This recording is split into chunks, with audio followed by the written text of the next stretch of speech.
बच्चों आज जो आपका कक्षा 9वीं के लिए सूचना एवं प्रौद्योगिकी की अवधारणा का जो आपका पेपर हुआ है, इसके सभी प्रश्नों के उत्तर आपको इस वीडियो में बताए जाएंगे। तो जो आज 9th class half yearly examination 2024-25 के लिए कॉन्सेप्ट ऑफ इंफॉर्मेशन टेक्नोलॉजी यानी कि सूचना प्रौद्योगिकी की अवधारणा का आपका पेपर था और आप सभी पेपर देकर के आ चुके होंगे। अब इस वीडियो में आपको इस क्वेश्चन पेपर का कंप्लीट सॉल्यूशन यानी कि आंसर के बताई जा रही है, तो जिससे आप मैच कर सकते हैं कि कितने प्रश्न आपने सही किए हैं, किन प्रश्नों में आपसे मिस्टेक हुई है। बच्चों आज जो आपका पेपर हुआ है इसका कंप्लीट सॉल्यूशन हम इस वीडियो में देखने वाले हैं। देखिए सबसे पहले बच्चों आपको वस्तुनिष्ठ टाइप के प्रश्न आपके क्वेश्चन पेपर में दिए गए थे, तो सभी प्रश्नों के आंसर्स आप यहां से मैच करते चलिएगा और साथ ही साथ में कमेंट बॉक्स में बताइएगा कि कितने प्रश्नों में आपने मिस्टेक की है और कितने प्रश्न आपने सही किए हैं। पहले नंबर का हमारा प्रश्न है, पेट्रोल पंप पर तेल मापने के लिए प्रयुक्त कंप्यूटर होता है। अब बच्चों जो पेट्रोल पंप होता है इसमें तेल मापने के लिए एक कंप्यूटर प्रयोग होता है, उसका नाम हमें बताना है। आ वाले ऑप्शन में बच्चों हमें डिजिटल कंप्यूटर दिया था, ब वाले ऑप्शन में एनालॉग कंप्यूटर दिया था, सा वाले में मेनफ्रेम कंप्यूटर दिया था और द वाले में बच्चों हमें सुपर कंप्यूटर दिया था। तो जो पेट्रोल पंप पर तेल मापने के लिए जो कंप्यूटर प्रयुक्त होता है इसे एनालॉग कंप्यूटर हम कहते हैं, यानी कि ब वाला जो बच्चों आपका ऑप्शन है एनालॉग कंप्यूटर, ये आपको सही करना था। और बच्चों जो इंग्लिश में भी आपको दिया the computer use to measures oil petrol pump as, इसमें भी आपका बी वाला ऑप्शन एनालॉग कंप्यूटर ही आता। चलिए इसके बाद में हम देखते हैं बच्चों नेक्स्ट आपका क्वेश्चन। सेकंड नंबर के क्वेश्चन में हमसे पूछा था माउस है एक, क्या है? इनपुट उपकरण है, आउटपुट उपकरण है, संग्रहण उपकरण है या उक्त में से कोई नहीं है। तो बच्चों माउस जो है एक इनपुट उपकरण है, यानी कि बच्चों आ वाला ऑप्शन आपका इनपुट उपकरण सही आंसर करना था। इंग्लिश में भी आपको दिया है mouse is a input device, output device, storage device या फिर नॉन ऑफ द एबव। तो इसमें भी आपको इनपुट डिवाइस ही लगाना था, यानी कि ए वाला ऑप्शन।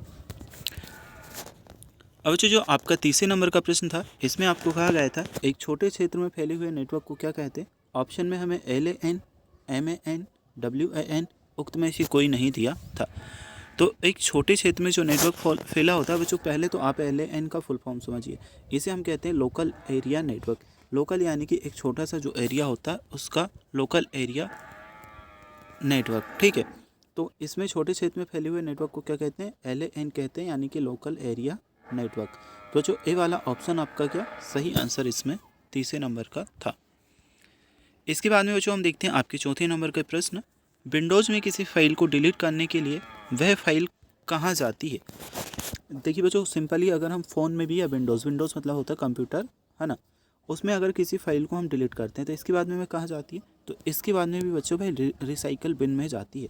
रिसाइकल बिन में जाती है, 30 डेज तक वहाँ पर रहती है। अगर हम उसे रिस्टोर करना चाहते वापस अपने फ़ोन में लाना चाहते तो आ सकती है। अगर हमें फ़ोन में नहीं लाना है तो 30 दिन बाद ऑटोमेटिक वह फाइल डिलीट हो जाती है, ठीक है। तो विंडोज़ में किसी फाइल को डिलीट करने के बाद वह फाइल कहाँ जाती है? रिसाइकल बिन में जाती है, यानी कि आ वाला जो ऑप्शन था बच्चों इन रिसाइकल बिन, आपका ए वाला ऑप्शन सही उत्तर है।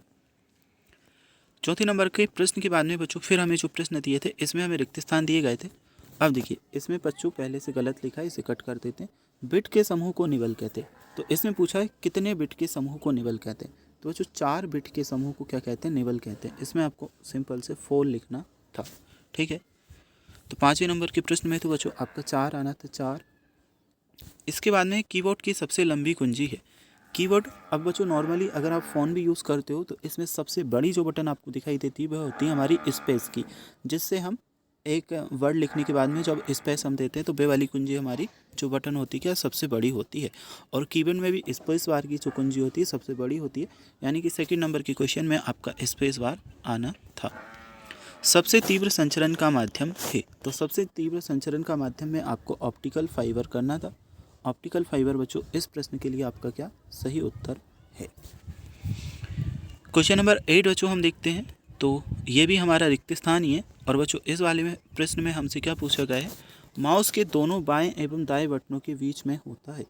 तो बच्चों आपने माउस देखा होगा, तो एक बटन दाएं होती है, एक बटन बाएं होती है। एक पहिया टाइप का होता है बच्चों, उसे हम ऊपर नीचे घुमा सकते हैं, ठीक है। तो उसे क्या कहा जाता है? उसे स्क्रॉल व्हील हम कहते हैं, यानी कि बच्चों सही उत्तर आपका क्या आएगा? Scroll wheel. अति लघुत्तरीय टाइप के प्रश्न बच्चों आपको दिए थे, इनके भी आंसर्स हम समझेंगे। वेरी शॉर्ट टाइप के हमारे क्वेश्चंस थे। तो क्वेश्चन नंबर 9 में हमसे पूछा था संकेतों को एनालॉग से डिजिटल और डिजिटल से एनालॉग में बदलने वाली युक्ति को कहते हैं। The device which is convert signal for analogue to digital and digital to analogue is known as. देखिए 9th नंबर के क्वेश्चन का आंसर मैं आपको बता दूं, ये है बच्चों, संकेतों को एनालॉग से डिजिटल, डिजिटल से एनालॉग में बदलने वाली युक्ति को हम क्या कहते हैं, मॉडेम कहते हैं। तो बच्चों इंग्लिश में तो आपको MODEM मॉडेम लिखना था और हिंदी में मॉडेम आप देख सकते हो।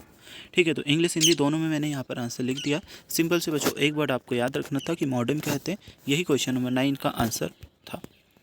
अब हम देखते हैं बच्चों क्वेश्चन नंबर 9 के बाद में जो हमारा क्वेश्चन नंबर 10 है, इसे सुपर कंप्यूटर का उदाहरण हमें बताना था। क्वेश्चन नंबर 10 में right the example of super computer. ठीक है, तो 10वें नंबर का जो बच्चों हमारा प्रश्न है, देखिए इसका उत्तर हमारा होगा सुपर कंप्यूटर के जो उदाहरण है यहाँ पर हमने लिख दिए। ठीक है, फुगाकू, समिट, सिरे, साइरा, ठीक है, ये सभी क्या सुपर कंप्यूटर के उदाहरण हैं। और भी उदाहरण बच्चों सुपर कंप्यूटर के लिए हो सकते हैं, यहाँ पर हमने कुछ ही के नाम लिखे हैं। इसके बाद में देखिए ALU का पूर्ण रूप हमें बताना था। ठीक है, 11 नंबर का प्रश्न है right the full form of ALU। तो ALU का बच्चों जो आपका फुल फॉर्म होता है वह आप यहाँ से देख सकते हो, अरिथमेटिक लॉजिक यूनिट। ठीक है, ALU का पूर्ण रूप अरिथमेटिक लॉजिक यूनिट। देखिए बच्चों थोड़े से प्रश्न में कभी कभी मतलब चेंजेस भी हो जाते, एक ही प्रश्न के दो अलग उत्तर होते हैं, दोनों सही होते हैं। तो यहाँ पर थोड़ा सा जो प्रश्न है लिखने का स्टाइल हमारा अलग हो सकता है। ठीक है, आपका अलग हो सकता है, इसका मतलब ये नहीं है कि आपने जो प्रश्न लिखा उस वह गलत है। अगर आपने कोई प्रश्न अपनी बुक में से आंसर देख के लिखा है तो वह भी आपका सही उत्तर रहेगा। ठीक है, ऑप्टिकल फाइबर केबल की कोर पर चढ़ी परत को क्या कहते हैं और डेस्कटॉप या नया आइकन कैसे बनाया जाता है। क्योंकि बच्चों सभी का आंसर लिखने का तरीका अलग अलग होता है, तरीके हमारे अलग हो सकते हैं, बस जो मेन टॉपिक है उसे हमें नहीं छोड़ना होता और आंसर लिखना होता है। ठीक है, 12 नंबर की क्वेश्चन में ऑप्टिकल फाइबर केबल की कोर पर चढ़ी परत को क्या कहते हैं बताना और डेस्कटॉप पर नया आइकन कैसे बनाया जाता है ये हमें बताना है।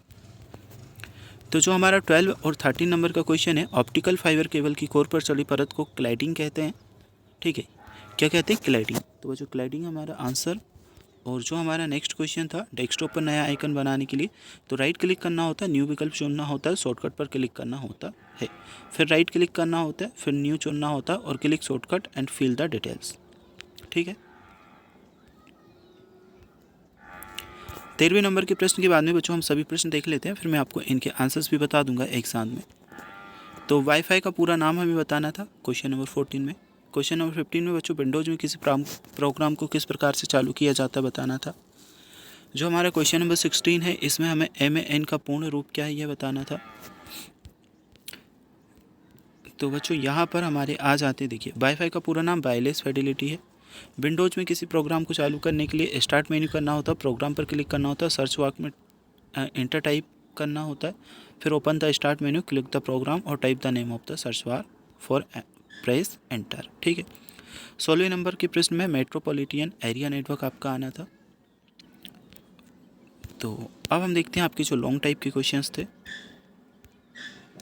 ठीक है, इसमें हमसे पूछा था बच्चों ऑप्टिकल फाइबर केबल की संरचना का चित्र हमें बनाना था। तारा टोपोलॉजी क्या है, 18 नंबर के क्वेश्चन में हमसे पूछा था। फिर रीनेम क्रिया से आप क्या समझते हैं, 19वें प्रश्न में पूछा था। विंडो को मिनिमाइज और मैक्सिमाइज व क्लोज करने की क्रिया को हमें समझाना था।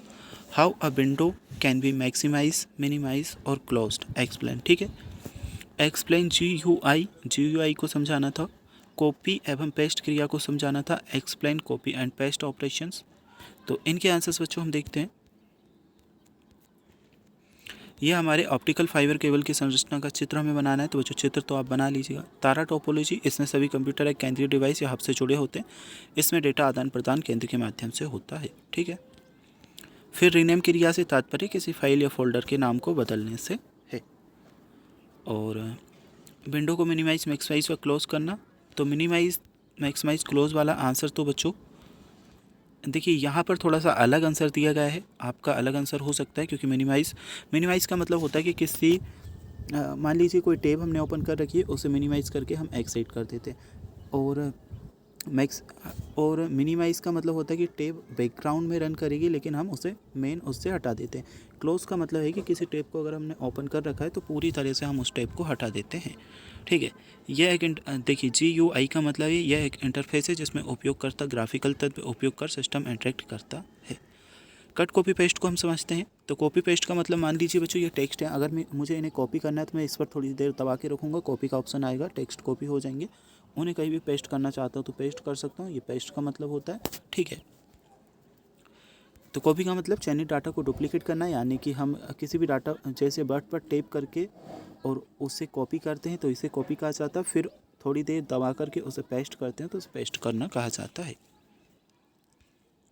अच्छा, इसके बाद में लॉन्ग क्वेश्चन थे हमारे, लॉन्ग टाइप के दीर्घ-उत्तरीय प्रश्न। बाइनरी संख्या प्रणाली के उदाहरण बताना था, एनालॉग व डिजिटल संरचना में अंतर बताना था। कुछ और क्वेश्चन थे, ई लर्निंग किसे कहते हैं, ई लर्निंग के लाभ व हानियाँ हमें बतानी थी।